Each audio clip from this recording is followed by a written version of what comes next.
Hi, today we will talk about the Redshift render settings. Knowing the features of the renderer allows you not only to achieve the best picture, but also to reduce the rendering time, which is especially important if you do not have a powerful computer. Click on this button and switch the renderer to Redshift. Go to Redshift Advanced, GI, and set both engines to brute force. Next, we will analyze this point in more detail. Now, Redshift Render View. Let's start by getting to know the Render View window. This button starts rendering with buckets, which means that the image will be as close to the final one as possible.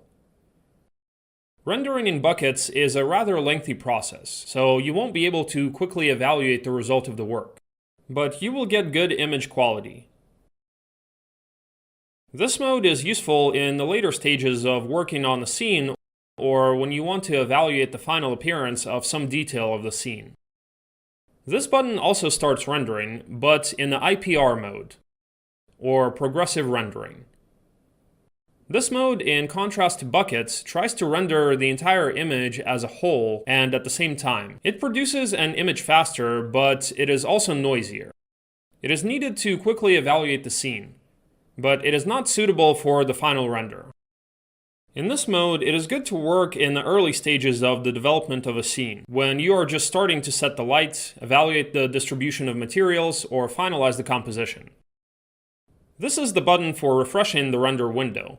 It's like hitting F5 in your browser.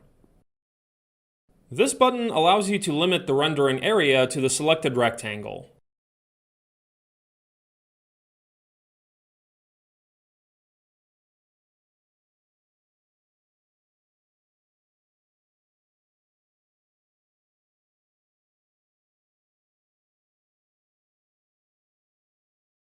This menu item allows you to select a camera, the view from which will be on the render.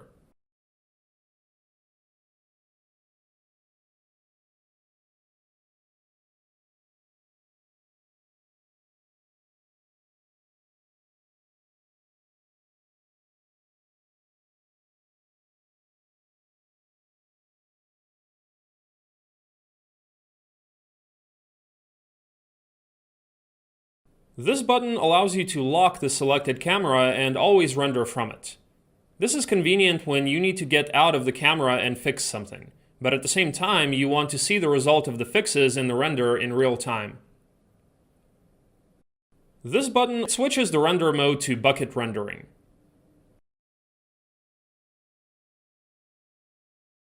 We have already mentioned this mode in the lesson about lighting. It allows you to switch between beauty mode, between clay mode, and sampling. This button saves the current picture in snapshots. This is convenient for evaluating certain changes. I will do a few more renders so that you can clearly see how to work with snapshots.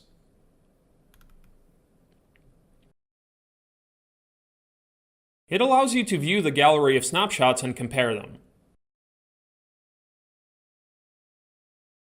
Select Set A, and you can compare your snapshots in different modes. You can pull this point, the slider,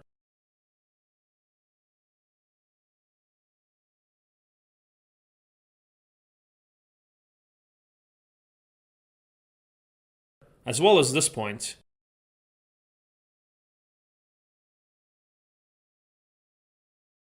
and the point here.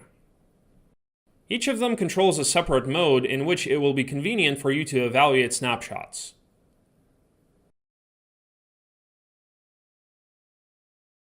This button copies the current image visible in the render view to your clipboard, allowing for easy pasting elsewhere. This is the same as this Copy Frame Buffer option. Here you can see the zoom value.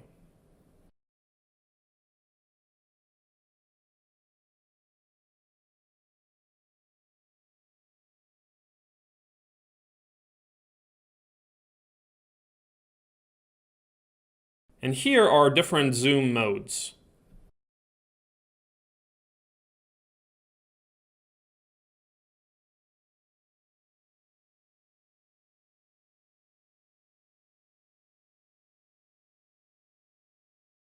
This gear icon are settings. There are many useful things here. We will cover them a little later. Now that we are roughly familiar with the render window, let's move on to the basic settings for the render itself.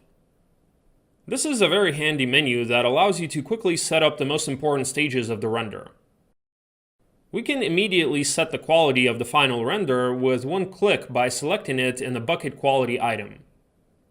Low will produce a noisy but fast result, and very high will most likely be an overkill as it will render for a very long time, while there will be no visible differences from, for example, the medium settings. This item is controlled by the threshold scale. Here you can set a custom value. Usually the medium settings will be enough for you. The next item is denoising. Denoise is an option that allows you to get rid of noise at low sampling and keep the render speed high. In the settings, we can select the type of denoise engine. OptiX is very fast and can be used during interactive rendering, but it's not as efficient as the others. Altus Single and Altus Dual are slow and do not work in interactive rendering, but give a clean result in the final render. Let's take a look at them in the render window.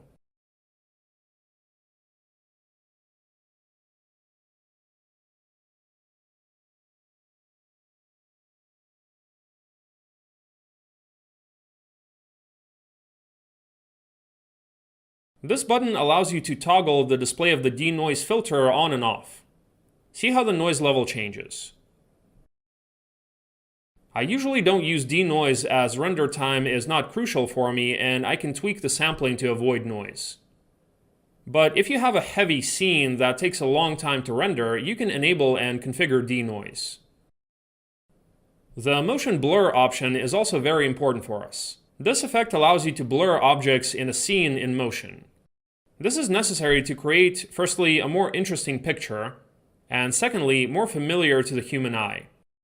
The brain expects and uses motion blur as part of its motion detection logic. Animations without this can look unnatural. We need to enable motion blur. There is a steps parameter here. More steps will result in a smoother blur and more accurate motion path, but also use more memory, which will result in longer render times. We also have a deformation blur option. This is a motion blur for geometry deformations, especially when you have an animated rig with a skin. Tracks and blurs the movement of the vertices. Global illumination is a very important item. It is enabled by default, and as you remember, in the advanced settings at the beginning of the lesson, we chose its type, brute force. Next, we will talk about it in more detail. Combined depth. The combined depth and the corresponding depth parameters described below determine how many times a ray of the corresponding type can bounce or travel through an object until it stops. The higher the depth value, the more realistic the rendering result is due to the render time. Global illumination depth, reflection depth, refraction depth. Transparency depth is a separate parameter that controls the transmission of the beam for transparency, or opacity. The combined depth parameter specifies the maximum limit for combined global illumination, reflections, and refractions. Hardware ray tracing. If enabled, any available hardware-accelerated ray tracing will be used if you are rendering with compatible graphics cards such as NVIDIA RTX series GPUs. Now let's move on to advanced settings. Here we will only touch on the parameters that are most necessary for us. Let's start with sampling. This is essentially the most important setting as it describes how many rays will be sent to render the image. So what is sampling? To explain this, let's take a look at how light ray works. Here we have a source of light and a surface. A light source emits a ray that has a certain intensity and wavelength, which is responsible for the color of the light. Some of this ray is absorbed by the surface, and some is reflected in different directions. In this case, the intensity, direction, and wavelength after reflection can change. Sometimes it even happens that the ray hits the inside of the object, refracts several times, and goes out in another place, as for example in translucent objects. After that, our eye or the camera matrix notice this ray and form a picture from it. Rendering algorithms try to recreate this process, but rendering the entire environment is time-consuming and resource-intensive. After all, light sources shoot rays in all directions, and there are many rays that can fly away from the camera and never get into the lens. To solve this problem, we will work according to the reverse algorithm. Now the camera itself emits rays that literally feel everything until they meet a light source. When a ray hits a surface, it records the color of the surface to the pixel grid. And then it refracts and looks for a light source. And the faster the beam reaches the light source, the more illuminated this pixel will be. And if it does not find it, it will mean that this pixel is in the dark. This way we can gradually fill each pixel of the image with information about its color and light level. One such ray is called a sample, and the more such samples we release from the camera for each pixel of the picture, the more accurate information about each pixel of our scene will be, and the less noisy the picture will be. Then we only need to use smart algorithms to optimize the number of samples, for example, sending them more to the illuminated areas and less to the shadow ones, where nothing is visible anyway. Well, to achieve the best quality with minimal render times. This is the essence of sampling. Progressive render is default in the interactive rendering in the render window, which is fast but quite noisy. I recommend switching this option to bucket rendering only if you are rendering a caustic scene. And for the final render, we have chosen a bucket render, slow but giving a good result. Buckets are squares in which the picture is rendered. Always select only this for the final render. Progressive rendering, rendered in stages or passes, and the whole picture becomes cleaner with each new stage of rendering. You can see the whole picture at once, but it will be quite noisy and will gradually improve. It is convenient to use progressive rendering for the shader and light setup process. Progressive rendering is controlled solely by the progressive passes setting. The default is 1024 passes. This number needs to be reduced, since such a large number of passes greatly slows down on the rendering. Usually 24 passes are enough for me. Some options are not available in this mode. Unified sampling settings, point-based subsurface scattering, photon mapping including caustics, irradiance cache, irradiance point cloud. Unified sampling is bucket settings. Here we have automatic sampling selected. This option allows you to get a reasonably good result without having to tweak the samples. The main parameter that needs to be adjusted at this point is the threshold. The threshold determines how sensitive the noise detection mode is. The lower the value, the less noise, and vice versa. Also, lower values increase render time, and it is important for you to find a balance. The default 0.01 value should work well for a variety of scenes. If you are using motion blur or depth of field, use at least 8 to 16 minimum samples, and max is from 256. It is desirable that the number of rays be divisible by 4. Show samples mode, which is very useful for us. This mode renders the number of rays for each pixel.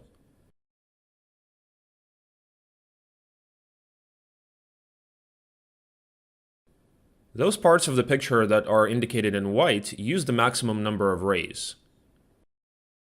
These are the noisiest areas, since it is in these zones that, trying to remove the noise, Redshift uses the maximum rays.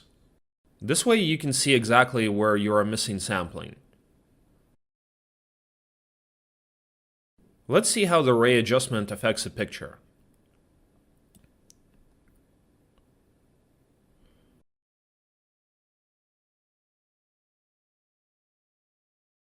I will increase the minimum and maximum samples to 16 and 512 respectively.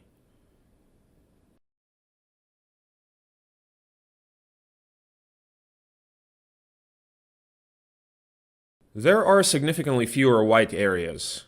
Use this mode to fine-tune your samples.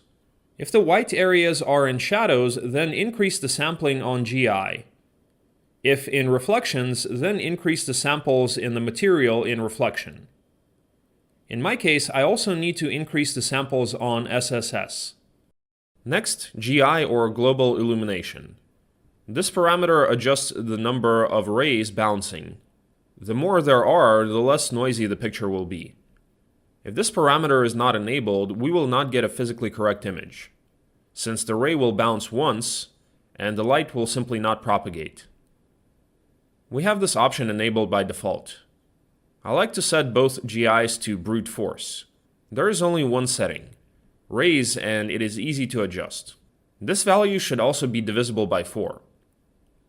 You can increase it to reduce the amount of noise. This value may need a very large number.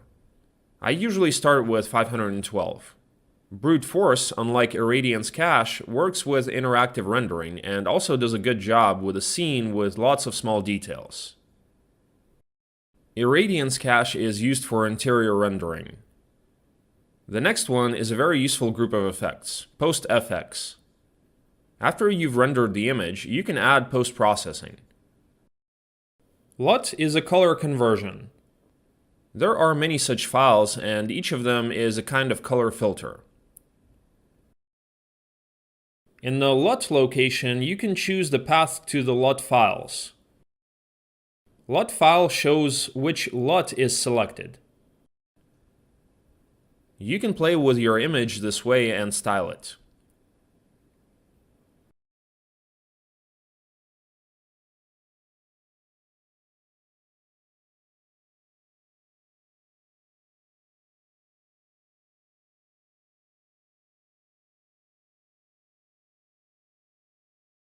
Let's also take a look at the color control group of parameters. There are curves here that allow you to edit exposure,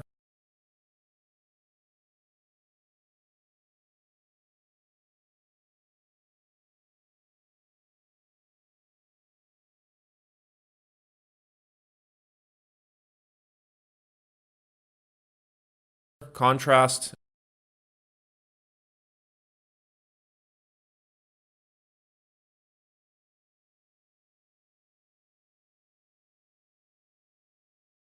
as well as red, green, and blue channels.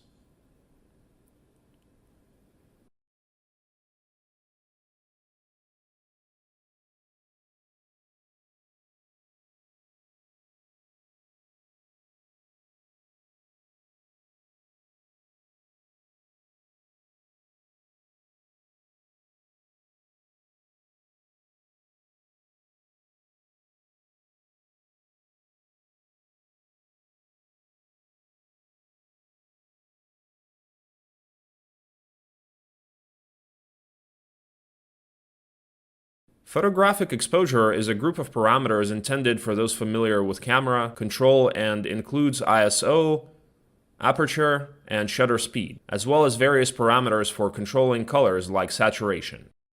Pay attention to the white point parameter, which controls the color that will be removed from the picture.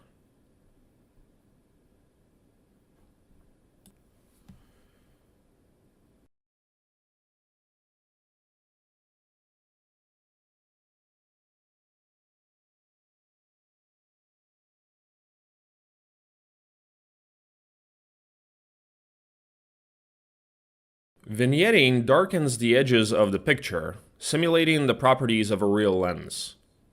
There is also a saturation parameter that allows you to adjust the saturation of the color.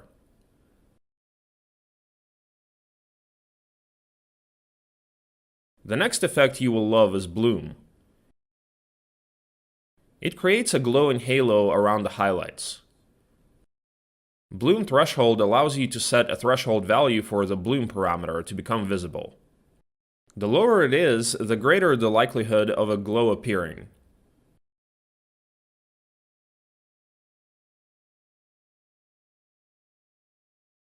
Bloom softness controls how soft the light blooms appear. Higher values result in larger, more soft light blooms, while lower values result in smaller, tighter light blooms. Bloom tint is the setting for the color of the glow.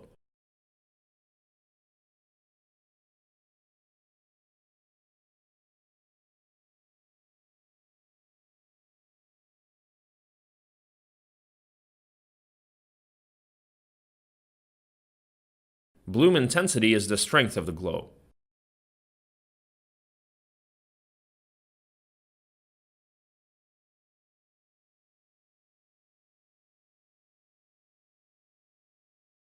Flare creates a colored flare effect on light areas. Here we have the same parameters as in bloom. There is also a halo parameter, which makes it possible to create a glow around the highlights.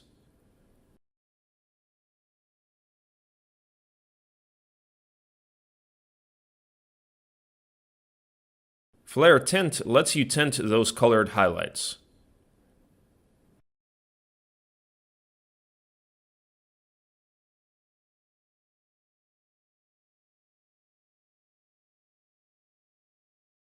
And the next group of parameters allows you to create a streak effect, which looks like a lens flare from which rays are diverging. Streak tail controls the length of the beams. We can adjust the angle of these rays using the streak angle parameter. The streak softness scale determines how soft the rays will be. Streak number determines how many rays are generated from each highlight. Streak intensity controls how strong the beam effect will be. There is also another post-FX that stands out a bit, namely bokeh. For it, you need to specify a focal point, and everything else that is further than this point will be blurred.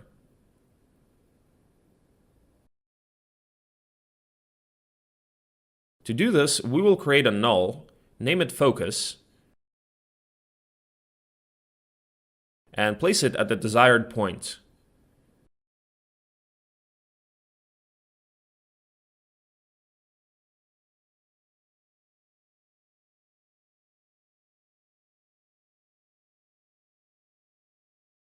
There is a focus field in camera settings. Put this null in it. Next, let's create a redshift camera tag on the camera.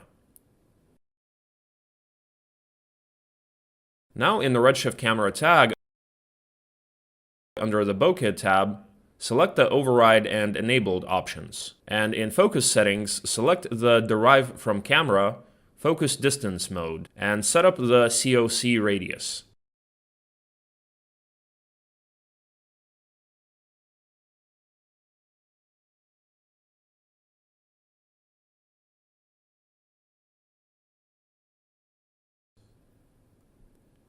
We can also add very beautiful chromatic aberrations.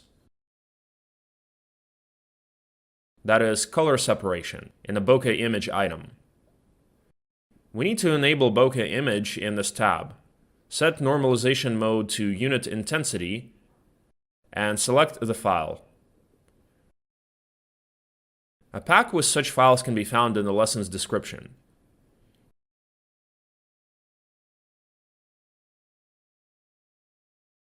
Here you can see the chromatic aberration, which is most noticeable on the fish.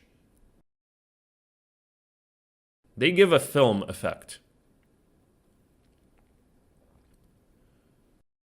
And now I want to talk about the output settings.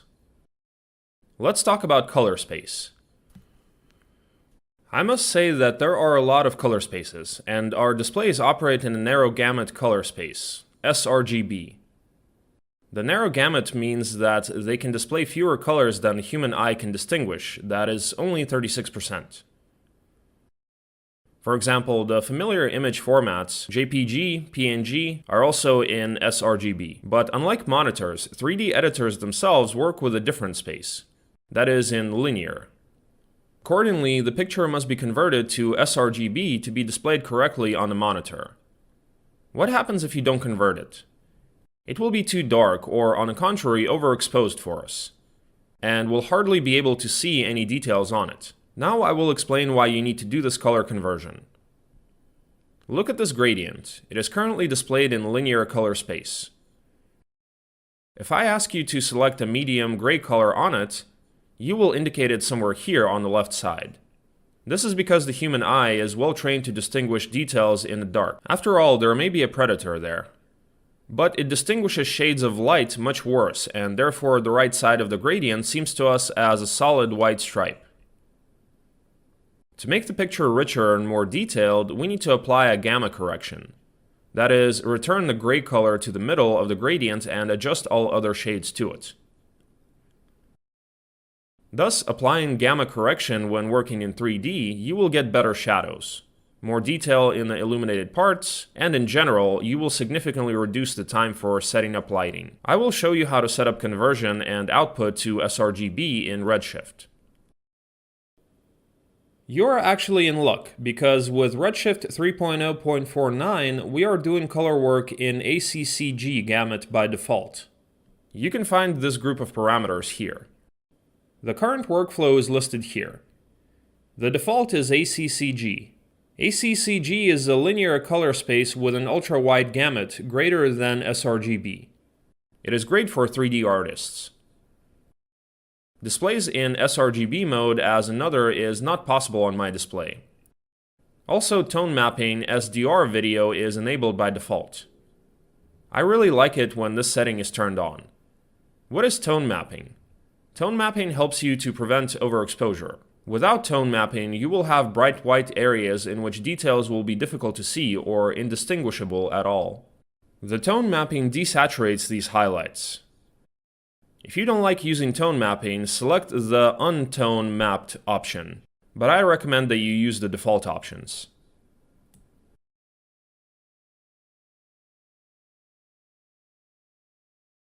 If you like to assemble the final image in a compositing program such as Fusion or After Effects, you should set the following settings. Set View to Raw, and uncheck Compensate for View Transform.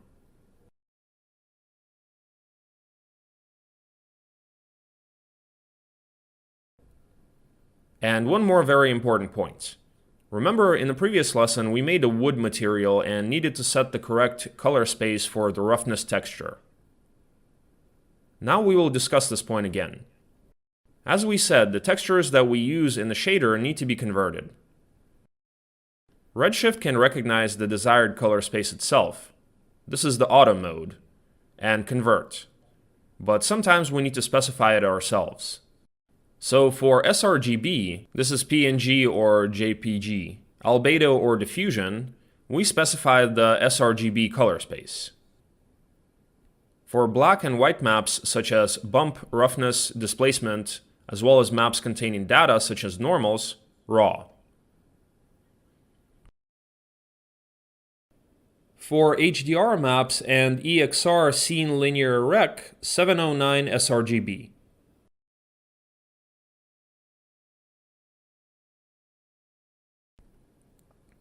Now let's see how to save your result.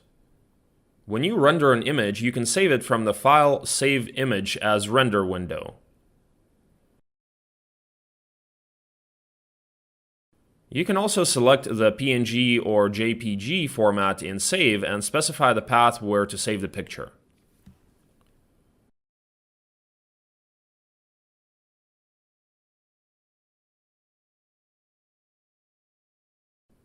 If you render a video, you need to either render a PNG sequence and then convert it in Photoshop, or select the MP4 format in Save, and in the output frame range, all frames or the desired frame range, and specify the path.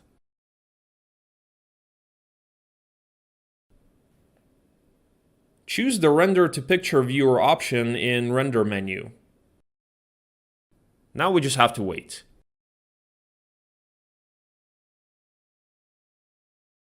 In this window, we see how much time it takes for one frame.